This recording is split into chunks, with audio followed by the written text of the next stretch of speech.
Hi, and welcome back to this Wednesday edition of Focal Point AFR Talk. Looking at the Twitter feed, here's one from, let's see, where is that? Here's a response. You know, I talked in the first hour about how God has designed men to be the breadwinners, not women. That's God's design from the early chapters of Genesis and on all of that. And my Twitter feed is just absolutely lit up. By the way, if you're not on Twitter, you got to go there. My handle is Brian J. Fisher. Got to have the J in the middle there.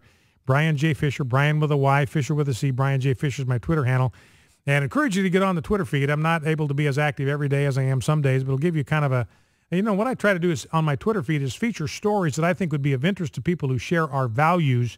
And it may be information that's not going to be highlighted in the mainstream media. It may be a part of a story in the mainstream media that would tend to be overlooked if you didn't look deep enough into the article. Anyway, Brian J. Fisher is my handle, but I just love, I mean, the Twitter feed is just absolutely lit up this afternoon over this breadwinner thing. I mean, they're just loading in there by the second. And here's what one commenter said: I'm not sure which is crazier, talking about me, his ideas or the fact that he talks earnestly to his cat. So that's an interesting little response. And I do talk earnestly to the cat. Her name is Emma, and she is our pamper princess, doesn't do her homework, doesn't do chores, just lays around, sleeping, eating, and then whining when you don't comb her and brush her as often as she wants. Now, let's grab clip number one, Rob. This is President Obama, his Memorial Day message to America.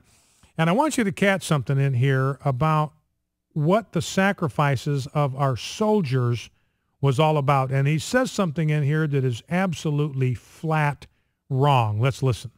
So this weekend, as we commemorate Memorial Day, I ask you to hold all our fallen heroes in your hearts. And every day, let's work together to preserve what their sacrifices achieved, to make our country even stronger, even more fair, even more free. That's our mission. It's our obligation. And it is our privilege as the heirs of those who came before us and as citizens of the United States of America.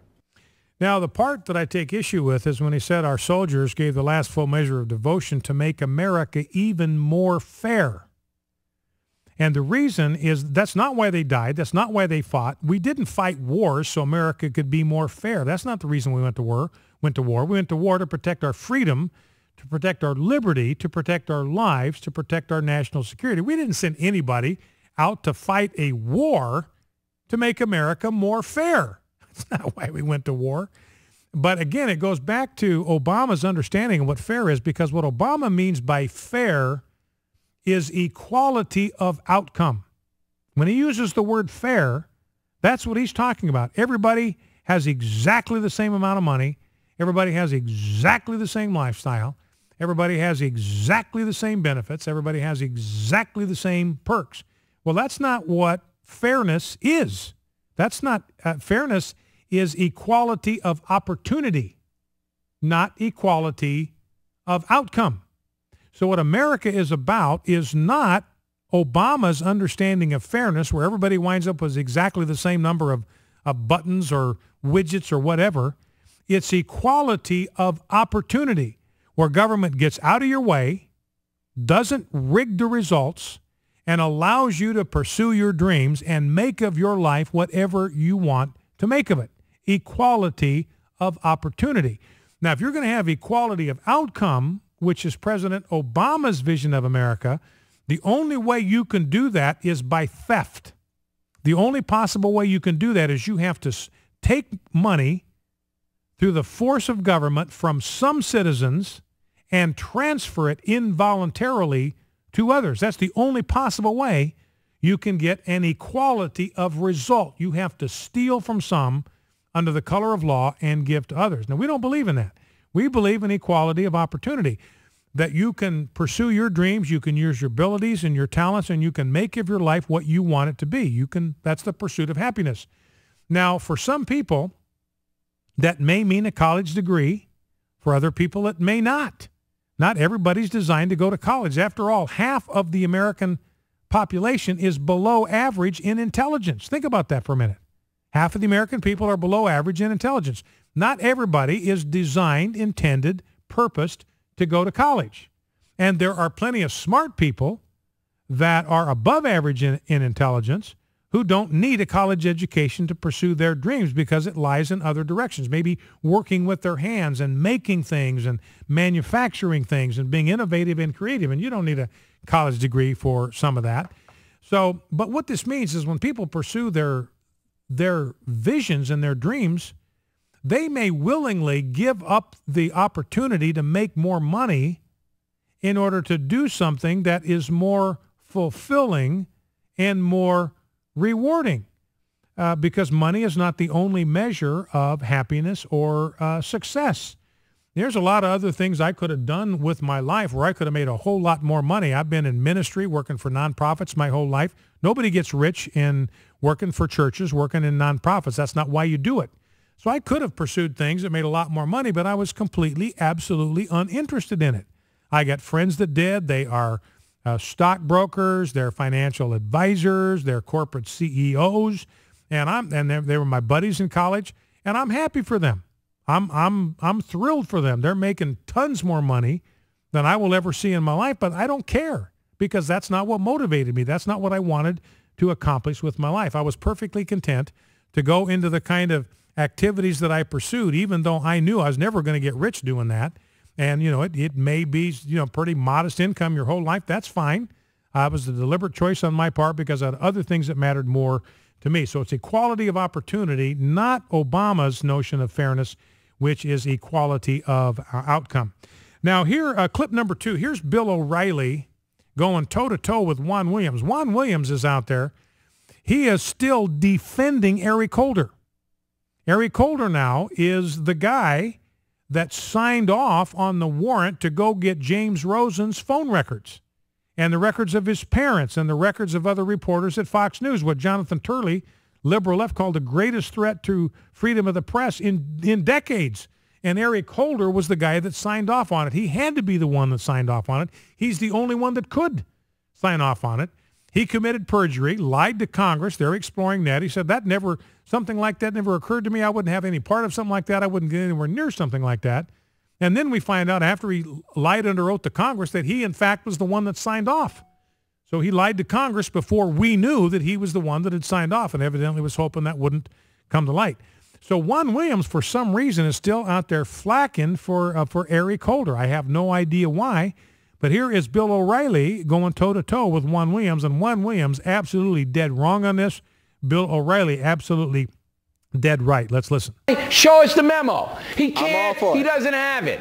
And then Juan Williams, after all of this, tell Hume, who I think wanted to punch you, that Holder should investigate all of this himself. How absurd is that? It's not absurd at all. He's the right guy. He's exactly the right guy. O'Reilly, I'll tell you why. He's a veteran prosecutor. Oh, yeah. You've obviously had prosecutors make a severe mistake about the relations between a legitimate journalist and someone who's interested in a probe into leaks that could endanger American national security. We need to have some guidelines. Watch the replay of the fact, and I listen to yourself. You are saying that this guy who made all these mistakes, Holder, should investigate himself. He should investigate the prosecutors underneath him and the FBI agents. No, it's him. He signed off on it. Bill, you don't settle down. I'm going to send you a text message myself. So Bill O'Reilly getting pretty agitated with Juan Williams. And I don't understand Juan Williams flacking for Eric Holder. I don't get any one part of that. It must be some kind of political loyalty or something like that. 888-589-8840. Let's go back to the phones. A couple of quick calls before the break. Let's go to Gene in Searcy, Arkansas. Gene, welcome to Focal Point. What's on your mind? Hey, hello, Brian. Hey.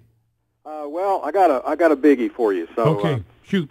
Think about it. I was watching the coverage over the past few months on Kermit Gosnell, I believe is the man's name. And yes, the abortionist in Philadelphia. Mm-hmm. Some of the things that come out about the babies involved made me think, these little guys are fighters. There were stories that struck me as little guys and girls fighting to live. Yeah. I mean, the one the worker saw the baby was actually born into the toilet, and it was flapping around like it was trying to swim and like trying to save itself and get out of there. So the thought that came to me, and I have to credit this to the Holy Spirit, I think, is don't these don't these 50 million plus little guys, little fighters, don't they deserve some kind of memorial? Mm-hmm. Really? Yeah. Like I'm thinking of the Normandy Memorial, you know, with all those white crosses for all those guys who died bravely over there. Mm-hmm.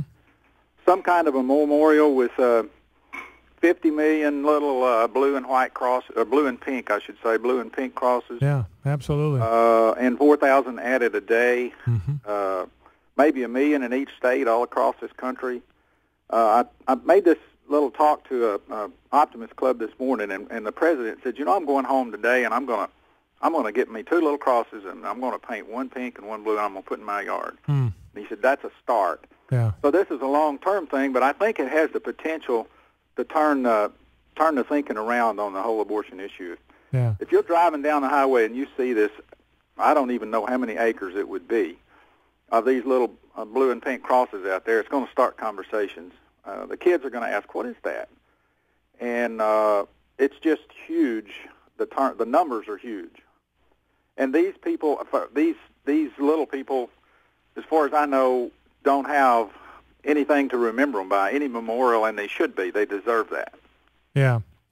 Well, and that's a good point, and I appreciate the call. Thank you for that. And, you know, something definitely worth thinking about. And, Gene, one of the things that you see a lot of Roman Catholic churches do, and they will do this a lot of times in the anniversary of Roe v. Wade, they will on the lawn outside their church building, they will put 3,400 to 4,000 crosses to symbolize the number of babies whose lives are lost every day to abortion. And that's a pretty arresting visual. When you see 3,400, 3,500, 4,000 crosses on a church lawn, every one of those standing for a baby that lost his life that day, it's a pretty arresting visual. And you can just imagine what a cemetery of the innocents that had 50 million markers in it, 55 million, 56 million now markers, what that would look like.